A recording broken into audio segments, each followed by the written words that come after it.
నమస్తే. ఇవాల్టి శక్తి స్పెషల్ స్టోరీకి స్వాగతం. అనుమతి ఉంటే చాలు, నిబంధనలు వద్దు, ఇష్టారాజ్యంగా చేసుకోవచ్చు. ఇదేమని అడిగితే మనుషులతో దాడికి యత్నం. పలువురు అధికారుల అండదండలతో ప్రాణాలతో చెలగాటమాడుతున్న ఓ బాణాసంచా తయారీదారుడు. దృశ్యాలను చిత్రీకరిస్తున్న శక్తికి ఎదురైన బెదిరింపులు. ఎవర్రా మీరు, వెళ్ళిపోండి లేకపోతే ప్రాణాలు తీస్తాం. రై, డిఎస్పీ గారికి ఫోన్ చేయండి, వీళ్ళ సంగతి చూద్దాం. మర్యాదగా వెళ్ళకపోతే ఏం చేస్తామో మాకే తెలియదు. ఎన్నిసార్లు మా గురించి వార్తలు రాస్తారు, మా సంగతి మీకు తెలియదు, ఏమైనా చేస్తాం. ఇది అక్రమంగా బాణాసంచా తయారు చేస్తున్న ఓ నిర్వాహకుడు శక్తి బృందంపై విరుచుకుపడిన తీరు. శక్తి బృందం ఘటనా స్థలిలో అడుగు పెట్టగానే దాడికి దిగిన వ్యక్తులు డిఎస్పీ పేరును పదే పదే ఎందుకు ప్రస్తావించారు?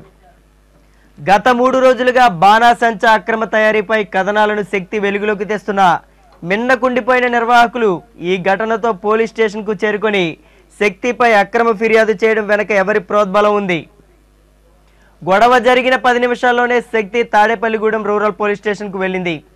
ఘటనా స్థలికి పోలీస్ స్టేషన్కు దాదాపు 6 కిలోమీటర్ల దూరం ఉంటుంది. ప్రజా ప్రయోజనాల దృష్ట్యా ఈ అంశంపై ఫిర్యాదు చేయాలనే ఉద్దేశంతో శక్తి పోలీస్ స్టేషన్కు చేరుకుంది. అయితే శక్తి అక్కడికి చేరుకున్న 5 నిమిషాల వ్యవధిలోనే బాణాసంచా తయారీ నిర్వాహకులు అక్కడికి చేరుకున్నారు. వీరికి ఎవరు సమాచారం ఇచ్చారు? ఇందుకు ఎంత ముట్టింది?